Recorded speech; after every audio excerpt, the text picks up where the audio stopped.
Good morning, ladies and gentlemen. I just wanted to start reading aloud. We're going to be working with and learning about Percy Jackson's and the Olympians, The Lightning Thief by Rick Riordan. So I wanted to start reading The Lightning Thief aloud to you so you can follow along as I'm reading, or you can choose to read it on your own. It's up to you. So we're going to start with chapter 1. Chapter 1 is titled Accidentally Vaporize My Pre-Algebra Teacher. Look, I didn't want to be a half-blood.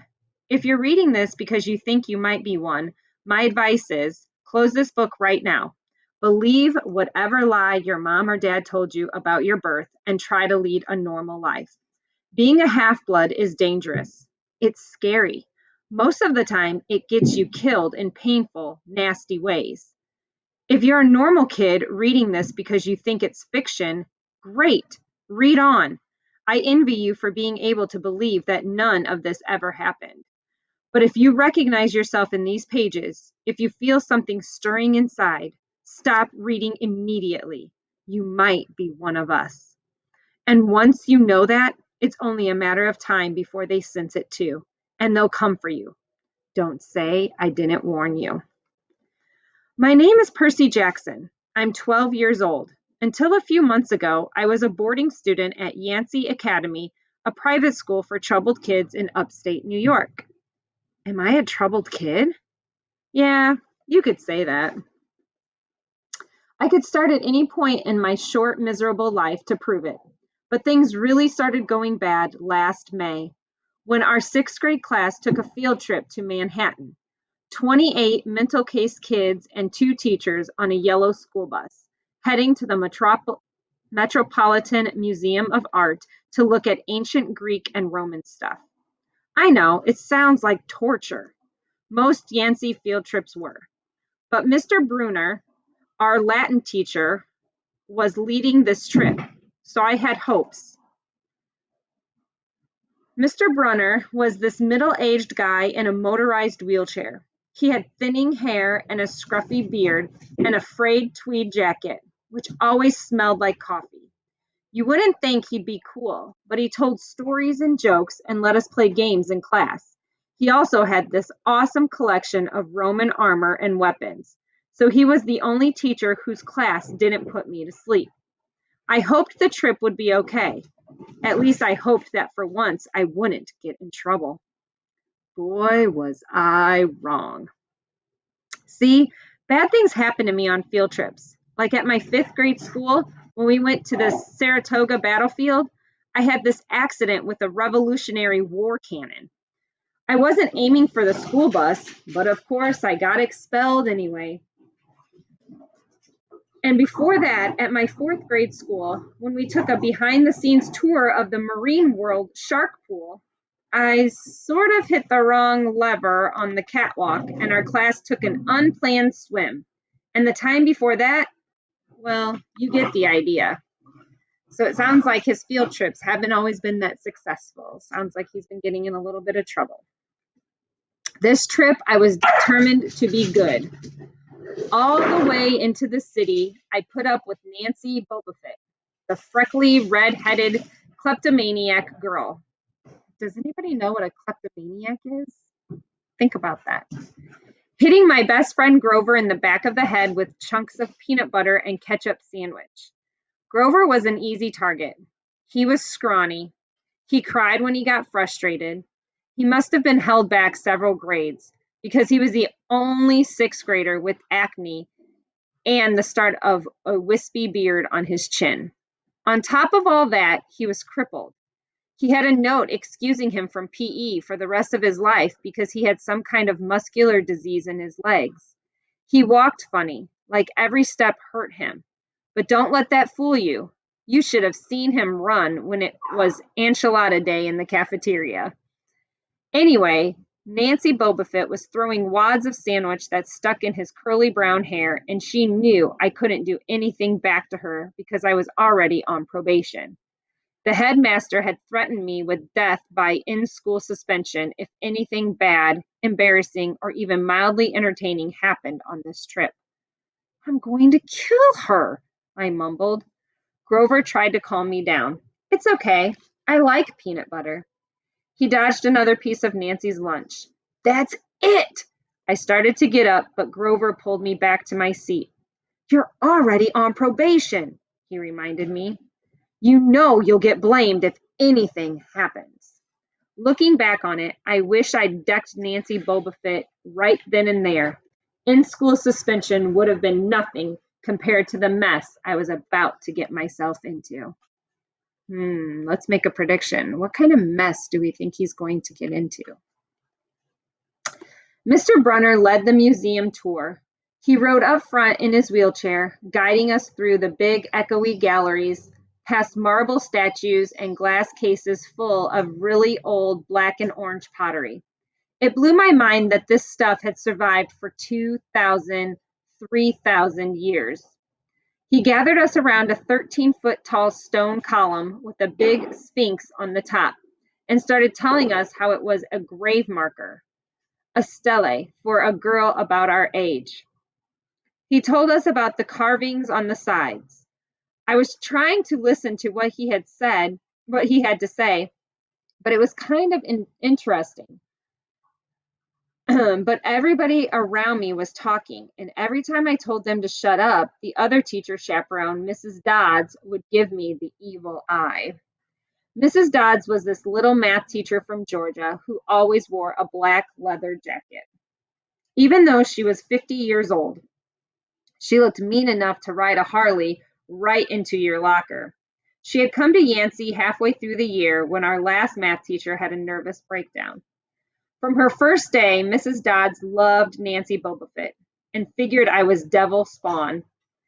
She would point her crooked finger at me and say, "Now, honey," real sweet, and I knew I was going to get after-school detention for a month. One time, after she'd made me erase answers out of old math workbooks until midnight, I told Grover I didn't think Mrs. Dodds was human. He looked at me real serious and said, "You're absolutely right." Mr. Brunner kept talking about Greek funeral art. Finally, Nancy Bobofit snickered something about the naked guy on the stele, and I turned around and said, "Will you shut up?" It came out louder than I meant it to. The whole group laughed. Mr. Brunner stopped his story. "Mr. Jackson," he said, "did you have a comment?" My face was totally red. I said, "No, sir." Mr. Brunner pointed to one of the pictures on the stele. "Perhaps you'll tell us what this picture represents." I looked at the carving and felt a flush of relief because I actually recognized it. "That's Kronos eating his kids, right?" "Yes," Mr. Brunner said, obviously not satisfied. And he did this because, well, I racked my brain to remember. Kronos was the king god, and God? Mr. Brunner asked. Titan, I corrected myself. And he didn't trust his kids who were the gods. So, Kronos ate them, right?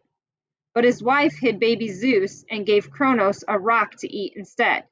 And later, when Zeus grew up, he tricked his dad, Kronos, into barfing up his brothers and sisters. "Ew," said one of the girls behind me.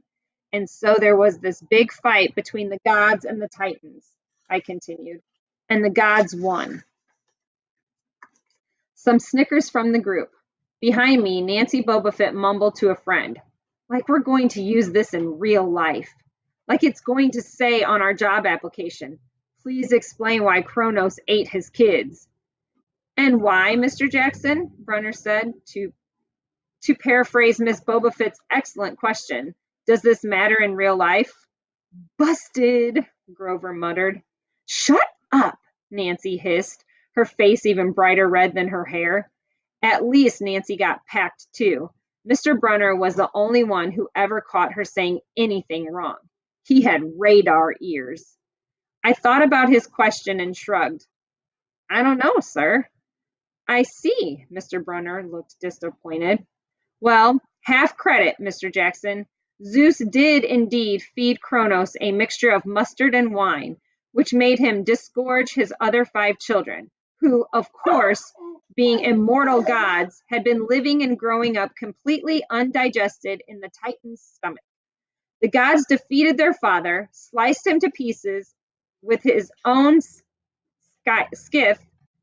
I think, and scattered his remains in Tartarus, the darkest part of the underworld. Oh, no, that. On that happy note, it's time for lunch. Mrs. Dodds, would you lead us back outside? The class drifted off, the girls holding their stomachs, the guys pushing each other around and acting like doofuses. Grover and I were about to follow when Mr. Brunner said, Mr. Jackson. I knew that was coming. I told Grover to keep going. Then I turned toward Mr. Brunner. Sir? Mr. Brunner had this look that wouldn't let you go. Intense brown eyes that could have been 1,000 years old and had seen everything. You must learn the answer to my question, Mr. Brunner told me. About the Titans? About real life and how your studies apply to it. Oh, what you learn from me, he said, is vitally important. I expect you to treat it as such. I will accept only the best from you, Percy Jackson. I wanted to get angry. This guy pushed me so hard. I mean, sure, it was kind of cool on tournament days when he dressed up in a suit of Roman armor and shouted, What ho! And challenged us, sword point against chalk, to run to the board and name every Greek and Roman person who ever lived and their mother and what god they worshipped. But Mr. Brunner expected me to be as good as everybody else, despite the fact that I have dyslexia and attention deficit disorder, and I had never made above a C- in my life. No, he didn't expect me to be as good. He expected me to be better. And I just couldn't learn all those names and facts, much less spell them correctly. I mumbled something about trying harder while Mr. Brunner took one long, sad look at the stele, like he'd been at this girl's funeral. He told me to go outside and eat my lunch. The class gathered on the front steps of the museum where we could watch the foot traffic along Fifth Avenue. Overhead, a huge storm was brewing, with clouds blacker than I'd ever seen over the city. I figured maybe it was global warming or something, because the weather all across New York State had been weird since Christmas. We'd had massive snowstorms, flooding, wildfires from lightning strikes. I wouldn't have been surprised if this was a hurricane blowing in. Nobody else seemed to notice. Some of the guys were pelting pigeons with Lunchable crackers. Nancy Bobofit was trying to pickpocket something from a lady's purse, and, of course, Mrs. Dodds wasn't seeing a thing. Grover and I sat on the edge of the fountain away from the others. We thought that maybe if we did that, everybody wouldn't know we were from that school. The school for loser freaks. Couldn't make it elsewhere.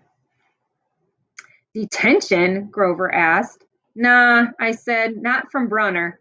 I just wish he'd lay off me sometimes. I mean, I'm not a genius. Grover didn't say anything for a while.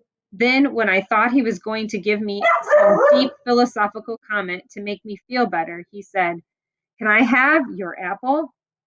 I didn't have much of an appetite, so I let him take it. I watched the stream of cabs going down Fifth Avenue and thought about my mom's apartment, only a little ways uptown from where we sat. I hadn't seen her since Christmas. I wanted so bad to jump in a taxi and head home. She'd hug me and be glad to see me, but she'd be disappointed too. She'd send me right back to Yancey, remind me that I had to try harder, even if this was my sixth school in 6 years. And I was probably going to be kicked out again. I wouldn't be able to stand that sad look she'd give me. Mr. Brunner parked his wheelchair at the base of the handicap ramp.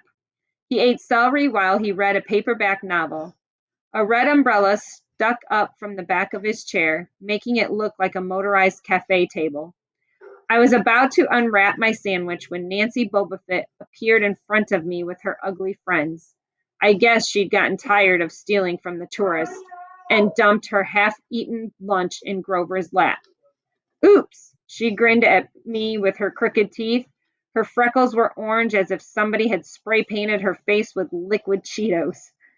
I tried to stay cool. The school counselor had told me a million times, count to 10, get control of your temper. But I was so mad my mind went blank. A wave roared in my ears. I don't remember touching her, but the next thing I knew, Nancy was sitting on her butt in the fountain screaming, Percy pushed me!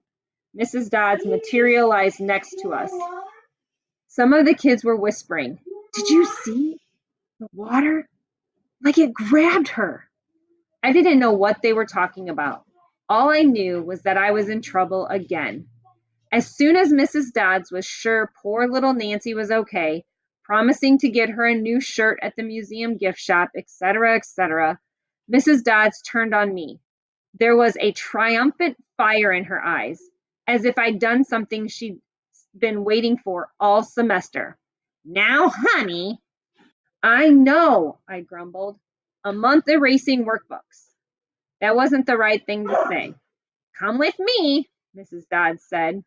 Wait, Grover yelped. It was me. I pushed her. I stared at him, stunned. I couldn't believe he was trying to cover for me. Mrs. Dodds scared Grover to death. She glared at him so hard his whiskery chin trembled. I don't think so, Mr. Underwood, she said. But you will stay here. Grover looked at me desperately.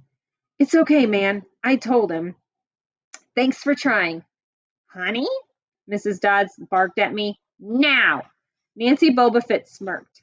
I gave her my deluxe I'll kill you later stare. Then I turned to face Mrs. Dodds, but she wasn't there. She was standing at the museum entrance, way at the top of the steps, gesturing impatiently at me to come on. How'd she get there so fast? I have moments like that a lot, when my brain falls asleep or something, and the next thing I know, I've missed something, as if a puzzle piece fell out of the universe and left me staring at the blank place behind it. The school counselor told me this was part of the ADHD, my brain misinterpreting things. I wasn't so sure. I went after Mrs. Dodds. Halfway up the steps, I glanced back at Grover. He was looking pale, cutting his eyes between me and Mr. Brunner, like he wanted Mr. Brunner to notice what was going on. But Mr. Brunner was absorbed in his novel. I looked back up. Mrs. Dodds had disappeared again. She was now inside the building at the end of the entrance hall. Okay, I thought, she's going to make me buy a new shirt for Nancy at the gift shop. But apparently, that wasn't the plan. I followed her deeper into the museum. When I finally caught up to her, we were back in the Greek and Roman section. Except for us, the gallery was empty. Mrs. Dodd stood with her arms crossed in front of a big marble frieze of the Greek gods. She was making this weird noise in her throat, like growling. Even without the noise, I would have been nervous. It's weird being alone with a teacher, especially Mrs. Dodds. Something about the way she looked at the frieze as if she wanted to pulverize it. You've been giving us problems, honey, she said. I did the safe thing. I said, yes, ma'am. She tugged on the cuffs of her leather jacket. Did you really think you would get away with it? The look in her eyes was beyond mad. It was evil. She's a teacher, I thought nervously. It's not like she's going to hurt me. I said, I'll try harder, ma'am. Thunder shook the building. We are not fools, Percy Jackson, Mrs. Dodd said. It was only a matter of time before we found you out. Confess and you will suffer less pain. I didn't know what she was talking about. All I could think of was that the teachers must have found the illegal stash of candy I'd been selling out of my dorm room. Or maybe they'd realized I got my essay on Tom Sawyer from the internet without ever reading the book. And now they were going to take away my grade. Or worse, they were going to make me read the book. Well, she demanded. Ma'am, I don't. Your time is up, she hissed. Then the weirdest thing happened. Her eyes began to glow like barbecue coals. Her fingers stretched, turning into talons. Her jacket melted into large, leathery wings. She wasn't human. She was a shriveled hag with bat wings and claws and a mouthful of yellow fangs, and she was about to slice me to ribbons. Then things got even stranger. Mr. Brunner, who'd been out in front of the museum a minute before, wheeled his chair into the doorway of the gallery, holding a pin in his hand. "What ho, Percy!" he shouted and tossed the pin through the air. Mrs. Dodds lunged at me. With a yelp, I dodged and felt talons slash the air next to my ear. Talons are like claws. I snatched the ballpoint pen out of the air when it hit my hand. It wasn't a pin anymore. It was a sword. Mr. Brunner's bronze sword, which he always used on tournament day. Mrs. Dodd spun toward me with a murderous look in her eyes. My knees were jelly. My hands were shaking so bad I almost dropped the sword. She snarled, "Die, honey!" and she flew straight at me. Absolute terror ran through my body. I did the only thing that came naturally. I swung the sword. The metal blade hit her shoulder and passed clean through her body as if she were made of water. Mrs. Dodds was a sand castle in a power fan. She exploded into yellow powder, vaporized on the spot, leaving nothing but the smell of sulfur and a dying screech and a chill of evil in the air, as if those two glowing red eyes were still watching me. I was alone. There was a ballpoint pen in my hand. Mr. Brunner wasn't there. Nobody was there but me. My hands were still trembling. My lunch must have been contaminated with magic mushrooms or something. Had I imagined the whole thing? I went back outside. It had started to rain. Grover was sitting by the fountain, a museum map tinted over his head. Nancy Bobofit was still standing there, soaked from her swim in the fountain, grumbling to her ugly friends. When she saw me, she said, "I hope Mrs. Kerr whipped your butt." I said, "Who?" "Our teacher, duh." I blinked. We had no teacher named Mrs. Kerr. I asked Nancy what she was talking about. She just rolled her eyes and turned away. I asked Grover where Mrs. Dodds was. He said, "Who?" But he paused first, and he wouldn't look at me, so I thought he was messing with me. "Not funny, man," I told him. "This is serious." Thunder boomed overhead. I saw Mr. Brunner sitting under his red umbrella reading his book as if he'd never moved. I went over to him. He looked up a little distracted. "Ah, that would be my pen. Please bring your own writing utensil in the future, Mr. Jackson." I handed Mr. Brunner his pen. I hadn't even realized I was still holding it. "Sir," I said, "where's Mrs. Dodds?" He stared at me blankly. "Who?" The other chaperone, Mrs. Dodds, the pre-algebra teacher." He frowned and sat forward, looking mildly concerned. "Percy, there is no Mrs. Dodds on this trip. As far as I know, there has never been a Mrs. Dodds at Yancey Academy. Are you feeling all right?" What an interesting chapter. I can't wait to talk to you guys about it. Think about it. Who's Mrs. Dodds and what's going on right now?